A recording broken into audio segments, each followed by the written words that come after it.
zemalja okupljenih u NATO alijansi, Jugoslavija bi neizbežno postala zemlja čija bi se teritorija brzo rasparčala. Kosovo bi bilo prva. Njegov sadašnji status bi se proglasio za legalan i definitivan.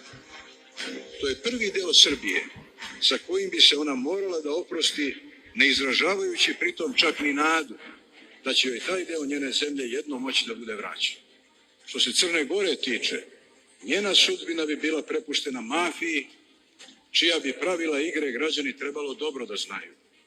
Svaka nedisciplina, a pogotovo svako protivljenje interesima mafije stavlja vas na listu za odstrel koja isključuje pravo na svako pomilovanje. Velika podela na većinu siromašnih i manjinu bogatih, to je slika istočne Evrope već nekoliko godina i nju svi možemo da vidimo. Ta slika ne bi mimo išla ni nas.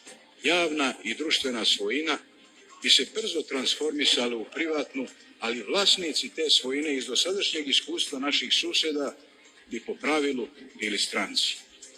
Mali izuzeci bi bili isključivo oni koji bi pravo na vlasništvo kupovali lojalnošću i pokornošću koja ih izmešta iz sfere elementarnog i nacionalnog i ljudskog dostojanstva. Jedan od bitnijih zadataka marionetske vlasti u svakoj zemlji, pa i u našoj, ako bismo je imali, jeste gubljenje identiteta.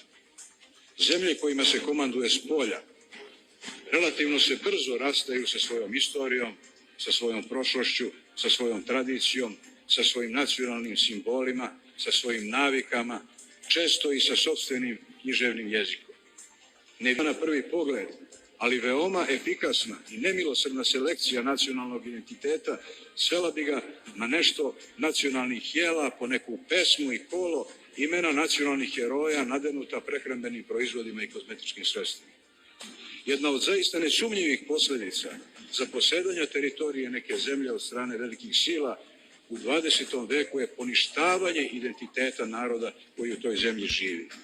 Iz iskustva drugih zemalja vidi se da narod jedva da je u stanju da prati brzinu kojom počinje da upotrebljava tuđi jezik kao svoj, da se identifikuje sa tuđim istorijskim ličnostima, zaboravljajući svoje, da poznaje bolje književnost svog okupatora od svoje književnosti, da glorifikuje tuđu istoriju, često se rugajući svojoj, da liči na druge umjesto na sebe.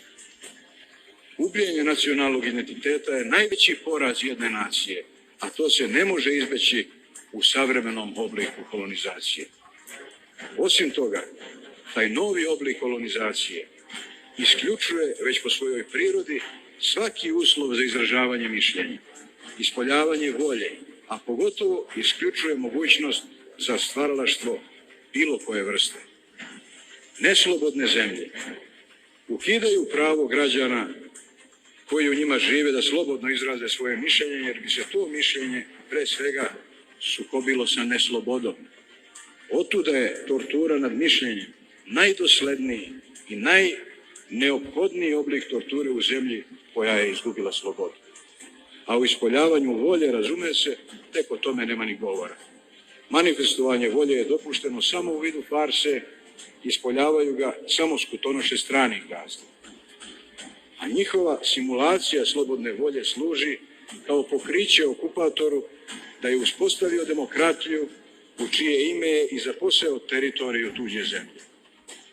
Građani mogu da mi veruju i ne moraju da mi veruju. Moja je želja da se u moja upozorenja ne uvere kasno.